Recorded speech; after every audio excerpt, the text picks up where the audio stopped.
ആരാണ് ബേബി? ഞാനാണ് sir baby. ഇത് എന്റെ പേര് മേരി എന്നാണ് സാറേ. ഇവക്ക് പോലീസ് സ്റ്റേഷനിൽ വരാൻ പേടിയാണെന്ന് പറഞ്ഞുകൊണ്ട് ഞാൻ ഇവക്ക് കൂട്ടുവന്നതാണ്. മേരിക്ക് പേടിയില്ല? എനിക്ക് പേടിയുണ്ട് സാറേ. ചെറുപ്പം മുതലേ എനിക്ക് പോലീസുകാരെയും പോലീസ് സ്റ്റേഷനെയും പേടിയാണ്. പിന്നെ ഇവളുള്ള ധൈര്യത്തിൽ ഞാൻ വന്നതാണ്. അതെ, നിങ്ങളിങ്ങനെ പോലീസ് സ്റ്റേഷനും പേടിക്കേണ്ട ആവശ്യമില്ല കേട്ടോ. ഞങ്ങളുടെ ഇവിടെ ഇരിക്കുന്നത് നിങ്ങളുടെ എന്തെങ്കിലും പ്രശ്നങ്ങളും കാര്യങ്ങളൊക്കെ ഉണ്ടെങ്കിൽ പരിഹരിക്കാൻ വേണ്ടിയിട്ടാണ് കേട്ടോ. അപ്പൊ എന്താണ് ഈ പ്രശ്നം? എന്താണ്? കനകാംബരൻ അല്ലേ? കനകാംബരൻ ഞങ്ങൾ അയലന്തരത്ത് തന്നാണ് സാറേ. അവൻ രാവിലെ എന്റെ ഭർത്താവും മക്കളും വയ്ക്കാൻ പപ്പ കുളിക്കണം. കുളിക്കുന്നത് തെറ്റല്ലല്ലോ. കുളിക്കാണ്ട് കുഴപ്പമില്ല സാറേ. വെയില് കിട്ടിയിട്ടില്ല. കുളിമുറി കിട്ടാൻ പറഞ്ഞാൽ അത് കിട്ടൂല. ഞങ്ങളുടെ വീടിന്റെ മറ്റേ വന്നത് കുളിക്കണം. എല്ലാം കാണിച്ചു തന്നുകൊണ്ടാണ് അവൻ കുളിക്കുന്നത് സാറേ. അങ്ങോട്ട് നോക്കാണ്ടിരുന്നാ പോരെ? നോക്കാതിരുന്ന ശൂശൊന്നും വിളിക്കുമല്ലോ. നോക്കിപ്പോ സാർ. ഇവന്റെ വീട്ടിൽ ആരുമില്ല? ഈ ഭാര്യ പിള്ളേർ അങ്ങനെ ആരും? അവനെല്ലാവരും ഇങ്ങനെ കാണിച്ച് അവന്റെ ഭാര്യ ഇട്ടും പോയി കളഞ്ഞു. ഇവനെന്താ വല്ല വട്ടുണ്ടോ?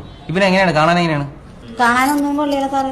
ഓ, കാണാൻ കൊള്ളായിരുന്നുവെങ്കിൽ കുഴപ്പമില്ലായിരുന്നു അല്ലേ?